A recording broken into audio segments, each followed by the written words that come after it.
تو چاروں طرف سے موجوں نے گھیر لیا، تو انہوں نے پھر اللہ سے دعا مانگی کہ اللہ تو نے مجھے نجات دی تو میں تیرے سوا کسی کی عبادت نہیں کروں گا۔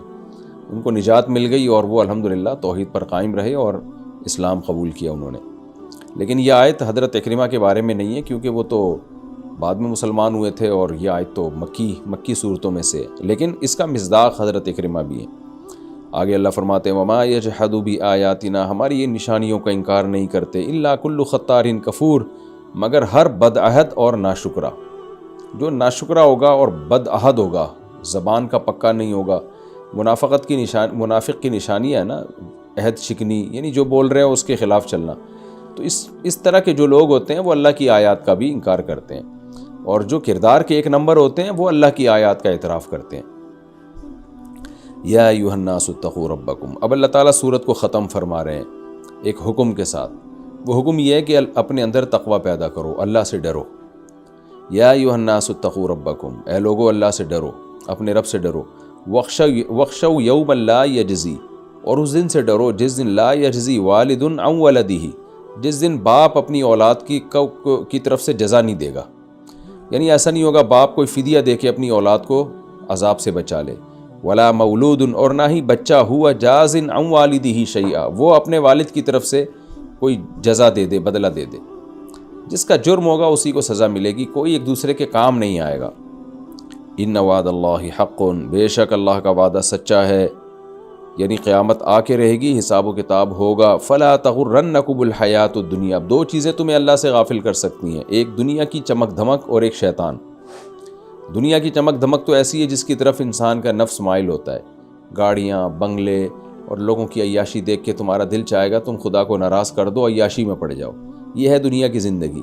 اس لیے اللہ نے فرمایا اس دنیاوی زندگی یہ تمہیں دھوکے میں نہ ڈال دے، یہ مسافر خانہ ہے، ختم ہو جائے گی۔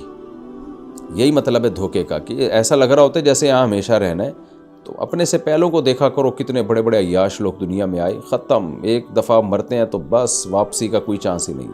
تو لا تغرنکم الحیات الدنیا، یہ دنیاوی زندگی تمہیں دھوکے میں نہ ڈالے۔ تو اللہ تعالیٰ تو اس دنیا کی زندگی کو 2 ٹکے کا نہیں قرار دیتے۔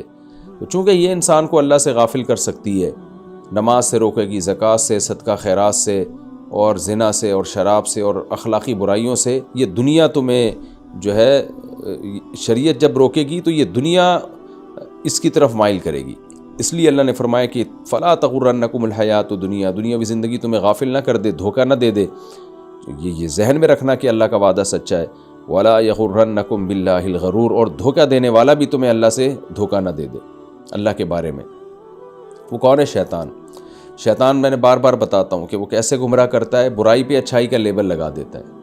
جو کام آج کی مغربی طاقتیں کر رہی ہیں نا، جو کفریہ طاقتیں کر رہی ہیں کہ رائٹس کے نام پہ ایک برے کام کو اچھائی کا لیبل لگا دینا، عورت کو فحاشی کی طرف مائل کرنا، اس پہ لیبل لگانا عورت کی آزادی۔ شیطان سیم یہی کام کر رہا ہوتا ہے کہ آپ جب گناہ کرنے لگتے ہیں تو شیطان بعد میں یعنی آپ کو امید دلاتا بھی توبہ کر لینا، لہذا کر لو ابھی گناہ، تو توبہ سے گناہ معاف ہو جاتے ہیں۔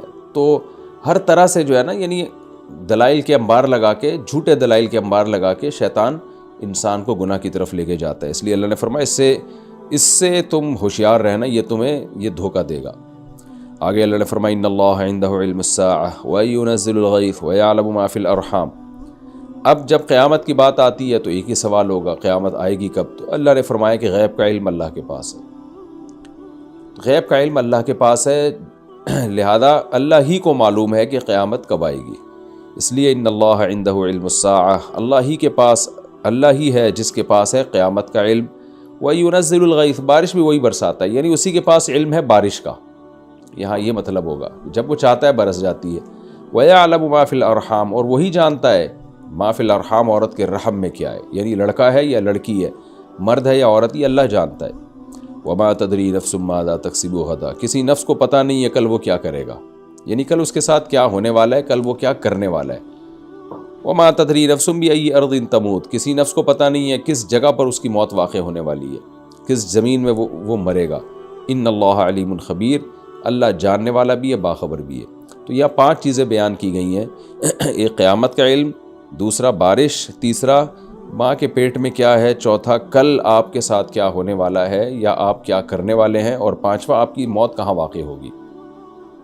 یہ بڑا مشہور ٹاپک ہے آج کل، اس پہ بہت سارے اسکالرز بھی بہت ساری باتیں کر رہے ہیں کہ سوال پیدا ہوتا ہے آج کل تو الٹرا ساؤنڈ سے پتہ چل جاتا ہے لڑکا ہے یا لڑکی ہے. تو بارشوں کا بھی پہلے سے محکمہ موسمیات والے بتا دیتے ہیں. اس کے مختلف جوابات دیے گئے، لیکن حقیقت یہ ہے کہ اگر آپ قرآن کے مزاج کو سمجھتے ہیں نا، تو میں بار بار ایک بات بتاتا ہوں، قرآن جزیات کے ضمن میں اصول اور کلیات بیان کرتا ہے. اس بات کو سمجھنے کی ضرورت ہے. اصول اور کلیات کیا؟ اصل میں قرآن ایک قاعدہ بیان کر رہا ہے کہ غیب کا علم اللہ کے سوا کسی کے پاس نہیں ہے. تو اس کے لیے کچھ جزیات یعنی مثالیں دی ہیں. تو یہ مثالیں مقصود نہیں ہیں، مقصد یہ بتانا ہے کہ غیب کا علم اللہ کے سوا کسی کے پاس نہیں ہے. جب یہ بات آپ سمجھیں گے تو نہ اشکال ہوگا نہ جواب کی ضرورت رہے گی. تو چونکہ یہ 5 چیزیں اس زمانے میں غیب میں داخل تھیں. غیب کسے کہتے ہیں؟ جس تک پہنچنے پہ آپ کے پاس کوئی اسباب نہ ہو. مثال کے طور پر اس دیوار کے پیچھے کیا ہے میں نہیں بتا سکتا. وجہ اس کی ہے کہ میری آنکھ جو ہے وہ دیوار کے پیچھے نہیں دیکھ سکتی، انسانی آنکھ میں یہ طاقت ہی نہیں ہے. لیکن اگر کوئی، میں کیا کروں، یہاں سے کیمرہ لے جاؤں اور پیچھے دیکھ لوں اور کیمرہ لگا کے میں یہاں کوئی اس پہ اسکرین پہ آ جائے تو میں بتا دوں گا. تو یہ غیب نہیں کہلائے گا، اس لیے کہ آپ نے اسباب اختیار کر کے بتا دیا ہے نا. کیمرہ لگا کے تو سب بتا سکتے ہیں. تو یہ خوب سمجھ لیں کہ 5 چیزیں یہ غیب سے ان کا تعلق تھا، کیونکہ ان پر اطلاع کے اسباب دریافت ہی نہیں ہوئے تھے.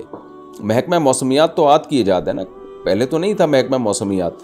اور الٹرا ساؤنڈ کے ذریعے بچے کا انداز پتہ لگانا کہ لڑکا ہے لڑکی ہے، تو الٹرا ساؤنڈ مشینیں اب ایجاد ہوئی ہیں. تو قرآن نے 5 وہ مثالیں دی ہیں جو اس زمانے میں سمجھی جاتی تھیں کہ یہ غیب سے ان کا تعلق ہے. تو اللہ نے فرمایا کہ بتاؤ ان 5 باتوں کا علم اللہ کے سوا کسی کو ہے؟ ظاہر ہے نہیں ہے. عرب بھی کہتے تھے نہیں ہے، تو اس کا مطلب غیب اللہ ہی جانتا ہے. تو یہ مطلب نہیں ہے کہ 5 باتیں ہیں، اگر آپ کوئی جو ہے اسباب کوئی مشینیں ایجاد کر لیں تو جو ہے اس کے بعد بھی آپ کو علم نہیں ہو سکتا. ایسا نہیں ہے. جب مشین ایجاد ہو جائے گی، ریس کے ذریعے آپ معلوم کر لیں گے تو وہ تو آپ نے دیکھ لیا نا. اس کی میں ایک آسان مثال دیتا ہوں. جیسے جب یہ آیت نازل ہوئی، اللہ نے بتایا کہ ماں کے پیٹ میں کیا ہے، لڑکا یا لڑکی، کوئی نہیں بتا سکتا. تو اگر کوئی مشرک اٹھتا اس وقت کسی حاملہ عورت کے پیٹ کو چاک کر کے بتا دیتا کہ دیکھو میں دیکھ کے بتا رہا ہوں اس میں تو لڑکا ہے، تو ہم کیا کہتے بھائی تو دیکھ کے بتا رہا ہے نا، باہر بیٹھے بیٹھے بتا تو بغیر دیکھے بتا کہ کیا ہے اندر. تو دیکھ جیا جب تو پھر غیب نہیں رہا.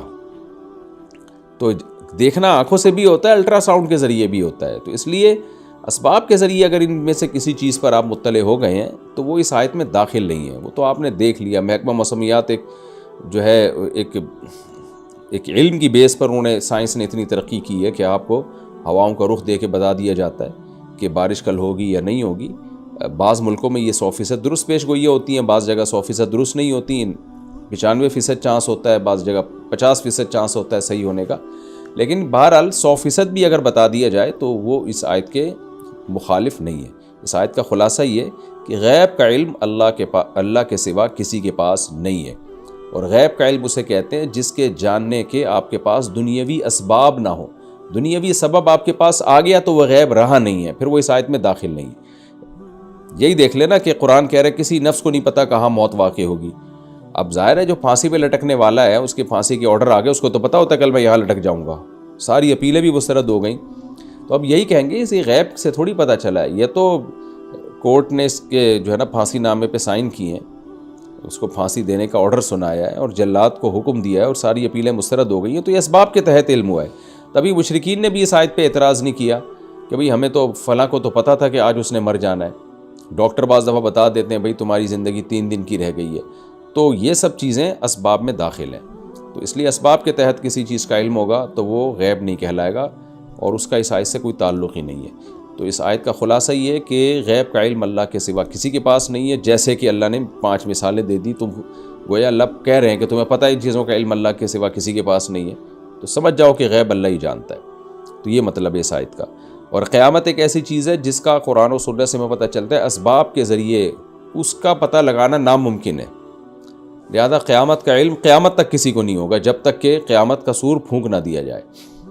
یہ الحمدللہ ہماری صورت کمپلیٹ ہو گئی اور اب ہم اگلی صورت کی طرف چلتے ہیں. صورت میں اللہ نے بہت سارے احکام دیے، لقمان علیہ السلام کی نصیحتوں کا تذکرہ کیا، اور زیادہ تر مکی صورتوں میں جیسے کہ توحید کا بیان ہوتا ہے تو اس صورت میں بھی عقیدہ توحید کو بہت اچھی طرح سے ایکسپلین کیا گیا ہے، اور آخرت کا عقیدہ بھی بیان کیا گیا کہ تمہیں پیدا کرنا اللہ کے لیے کوئی مشکل نہیں ہے، لاکھوں کروڑوں انسانوں کو پیدا کرنا اور ایک انسان کو پیدا کرنا اللہ کے لیے برابر ہے۔